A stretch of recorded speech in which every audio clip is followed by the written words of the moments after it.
नमस्कार दोस्तों, आपका स्वागत है हमारे यूट्यूब चैनल ग्लांस एकेडमी पे। आज की इस वीडियो में हम डिस्कशन करेंगे क्लास 6 एनसीईआरटी पुस्तक हिस्ट्री के टॉप 25 एमसीक्यूज़ और ये पार्ट नंबर 8 होगा या 9 होगा, जिसमें हम लोगों ने लगभग क्लास 6 की एनसीईआरटी पुस्तक हिस्ट्री के सबसे इम्पॉर्टेंट क्वेश्चन को सेलेक्टेड करके यहाँ पे कंप्लीट किया है। और इसी के बाद तुरंत आपको ज्योग्राफी की क्वेश्चन भी एमसीक्यूज़ इसी तरीके के इंपॉर्टेंट मिलेंगे जो टॉप 25 एमसीक्यूज़ होंगे।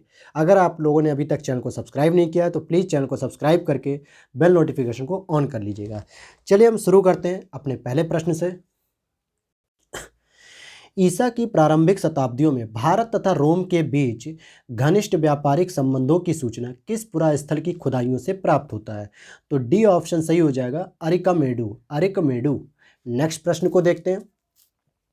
ईसाई धर्म के संदर्भ में निम्नलिखित कथनों पर विचार कीजिए और सत्य कथन की पहचान कीजिए। ईसा की पहली सदी में ईसाई धर्म का उदय हुआ और वह भारत पहुंचा। भारत में ईसाई धर्म सबसे पहले मालाबार तट के लोगों में और आधुनिक चेन्नई के नज़दीक के क्षेत्रों में फैला।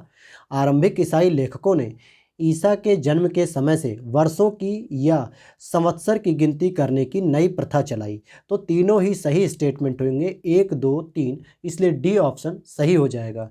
नेक्स्ट स्लाइड पर चलते हैं। 200 ईसा पूर्व और 100 ईस्वी के बीच सुदूर उत्तर में विदेशियों के अनेक जत्थे आए, भारत में बस गए। उन्होंने अपनी विशिष्ट जीवन पद्धति के जरिए भारतीय संस्कृति को समृद्ध बनाया। इनके आने का जो क्रम था वो डी ऑप्शन सही हो जाएगा। हिंद यवन, शक, पार्थव या हिंद पार्थियन भी कहते हैं और कुषाण आते हैं। नेक्स्ट क्वेश्चन को देखते हैं। हिंद यवनों के संदर्भ में निम्नलिखित कथनों पर विचार कीजिए। इन्होंने गांधार प्रांत पर शासन किया। उन्होंने अनेक प्रकार के सिक्के चलाए। इनके शासकों में कुछ बौद्ध बने और कुछ विष्णु के उपासक बने थे।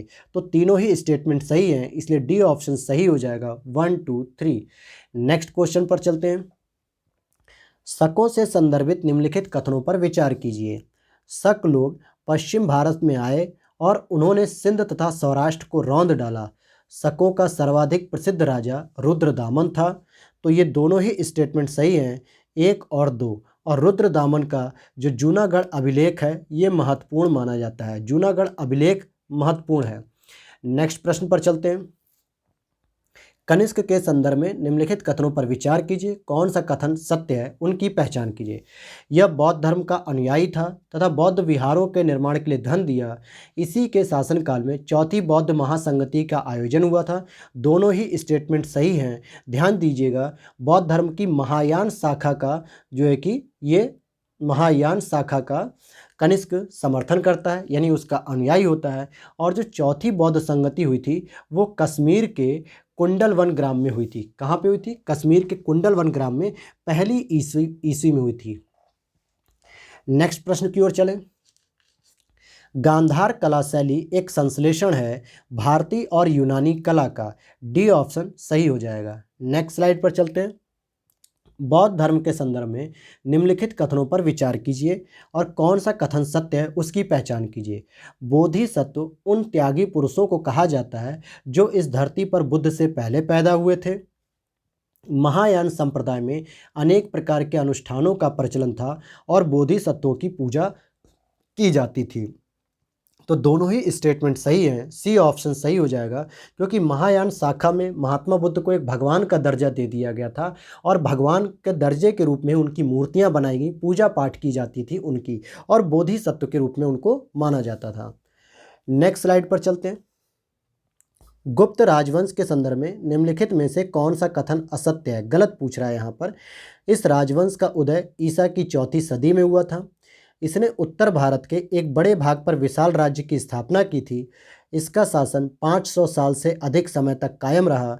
इस राजवंश का पहला प्रसिद्ध शासक चंद्रगुप्त प्रथम लगभग 320 ईस्वी में गद्दी पर बैठा था। तो सी ऑप्शन इसका गलत हो जाएगा, क्योंकि इनका 500 साल से अधिक समय तक इनका शासन नहीं टिक सका था। नेक्स्ट प्रश्न को देखते हैं। समुद्रगुप्त के संदर्भ में कथनों पर विचार कीजिए और सत्य कथन की पहचान कीजिए। इलाहाबाद अभिलेख से समुद्रगुप्त के बारे में तथा इसके विजयों के बारे में जानकारी मिलती है। समुद्रगुप्त राजा बनने के पश्चात दिग्विजय के लिए निकला था और समुद्रगुप्त को वीणा बजाते हुए गुप्तकालीन सिक्कों पर दर्शाया गया है।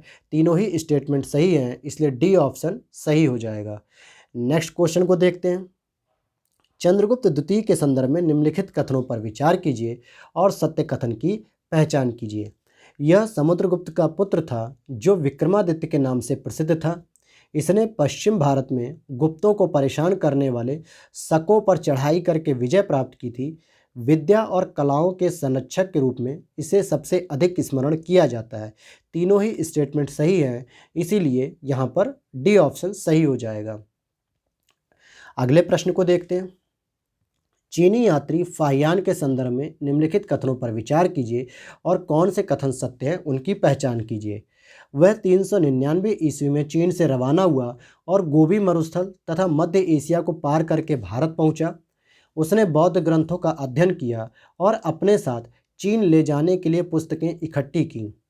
चीन वापस लौटने पर उसने अपनी भारत यात्रा के बारे में एक ग्रंथ लिखा। तो ये तीनों ही स्टेटमेंट सही हो जाएंगे और फाहियान ने, हाँ यहाँ पे तीनों ही स्टेटमेंट सही हो जाएंगे। डी ऑप्शन इसका सही हो जाएगा। चलिए अगला प्रश्न देखते हैं। गुप्तकालीन धर्म के संदर्भ में निम्नलिखित में से कौन सा कथन सही नहीं है। अरबों ने हिंद के निवासियों के लिए हिंदू शब्द इस्तेमाल किया। हिंदू लोग शिव, शक्ति और विष्णु के उपासक थे। गुप्त नरेश विष्णु के उपासक नहीं थे। देवताओं की मूर्तियों की पूजा के लिए छोटे छोटे देवगृह बनने लगे। रामायण और महाभारत जैसे पुराने ग्रंथ और कुछ पुराण इस युग में जोड़े अथवा पुनः लिखे गए। तो बी ऑप्शन गलत हो जाएगा कि विष्णु के उपासक नहीं थे। यह स्टेटमेंट यहाँ पे गलत है क्योंकि ये विष्णु की ही मुख्य रूप से पूजा करते थे। अगले स्लाइड पर चलते हैं। सूची फर्स्ट को सूची सेकंड से मिलान करना है। देखिए, विशाख दत्त की बात करेंगे तो इन्होंने ये एक नाटक के रूप में है। वराह मिहिर की बात करेंगे तो ये खगोल विज्ञान है। चरक संहिता की बात करेंगे तो चिकित्सा से संबंधित है। ब्रह्मगुप्त की बात करेंगे तो ये गणित से संबंधित है। इसलिए आपका ए ऑप्शन सही हो जाएगा। 2, 3, 1, 4। नेक्स्ट स्लाइड पर चलें। कौन सी कालिदास की रचना नहीं है। अभिज्ञान शकुंतलम, मेघदूत, रघुवंश, पंचतंत्र। तो डी ऑप्शन इसका सही हो जाएगा, पंचतंत्र। और ये किसकी रचना है पंचतंत्र? तो ये रचना है आपके विष्णु शर्मा जी की। किसकी रचना है ये? पंचतंत्र विष्णु शर्मा जी की रचना है। नेक्स्ट क्वेश्चन को देखते हैं। हर्षवर्धन के संदर्भ में निम्नलिखित में से कौन सा कथन असत्य है। हर्ष के दरबारी कवि बाणभट्ट ने हर्ष की जीवनी हर्षचरित लिखी थी। फाहियान हर्ष के शासनकाल में भारत आया था। हर्ष ने अपनी राजधानी स्थानेश्वर से हटाकर कन्नौज ले गया और हर्ष को बौद्ध धर्म से लगाव था। शायद जीवन के अंतिम सालों में वह बौद्ध भी बन गया था। तो बी स्टेटमेंट गलत हो जाएगा। वेनसांग आया था, न कि फाहियान। फाहियान नहीं, वेनसांग हर्षवर्धन के शासनकाल में भारत आया था। चलिए नेक्स्ट स्लाइड को देख लेते हैं। पुलकेशिन द्वितीय के संदर्भ में निम्नलिखित कथनों पर विचार कीजिए। कौन सा कथन सत्य है इसकी बात करते हैं हम। पुलकेशिन द्वितीय चालुक्य वंश का राजा था। उसकी राजधानी उत्तरी कर्नाटक में वातापी या बादामी थी। यह हर्षवर्धन का समकालीन तथा प्रतिद्वंदी था। दोनों ही स्टेटमेंट यहाँ पे सही हैं। सी ऑप्शन इसका सही हो जाएगा। और रवि कीर्ति के एहोल अभिलेख से हमें यह जानकारी मिलती है। कौन से अभिलेख से? एहोल अभिलेख से हमें यह जानकारी मिलती है कि हर्षवर्धन और पुलकेशिन द्वितीय के मध्य एक युद्ध हुआ था जिसमें हर्षवर्धन पराजित हो गया था। और एहोल अभिलेख के रचयिता कौन थे? रवि कीर्ति थे, जो पुलकेशिन द्वितीय के दरबारी कवि थे। नेक्स्ट प्रश्न को देखते हैं। जरथुष्ट्र धर्म के संदर्भ में कौन सा कथन असत्य है। जरथुष्ट्र को पारसी धर्म भी कहा जाता है।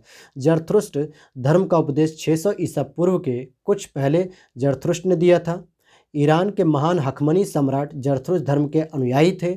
जरथुष्ट्रियों की पवित्र पुस्तक का नाम कुरान है और इस्लाम के आगमन तक जरथुष्ट्र धर्म ईरान का प्रमुख धर्म था। तो सी ऑप्शन गलत हो जाएगा। इनकी प्रमुख पुस्तक कुरान नहीं बल्कि जेंद अवस्था के नाम से जानी जाती है। किस नाम से जानी जाती है? जेंद अवस्था के नाम से। नेक्स्ट स्लाइड पर चलते हैं हम।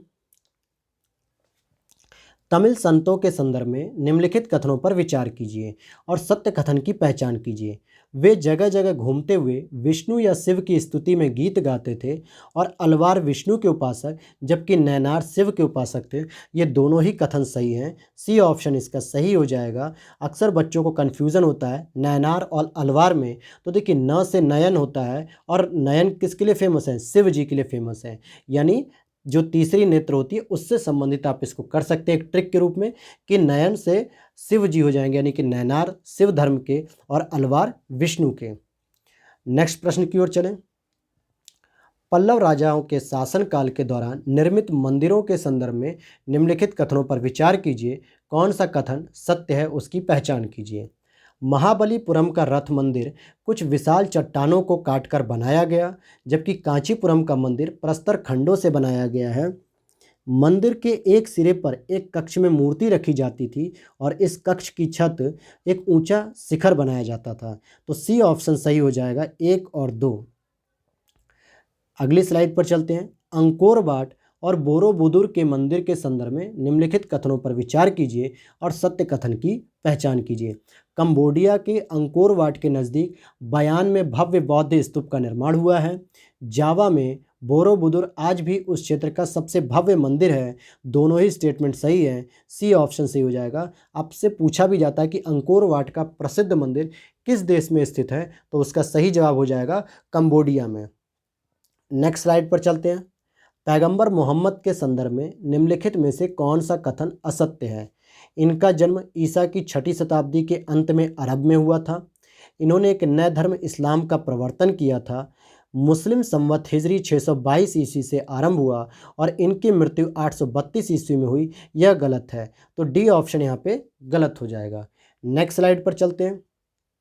अरबों ने सिंध पर विजय कब प्राप्त की? 710 ईसा पूर्व में, 711 ईसा पूर्व में ईस्वी में, या 712 ईस्वी में और 715 ईस्वी में? तो इसका सही जवाब हो जाएगा सी ऑप्शन, 712 ईस्वी में। और सबसे पहले किसने आक्रमण किया था?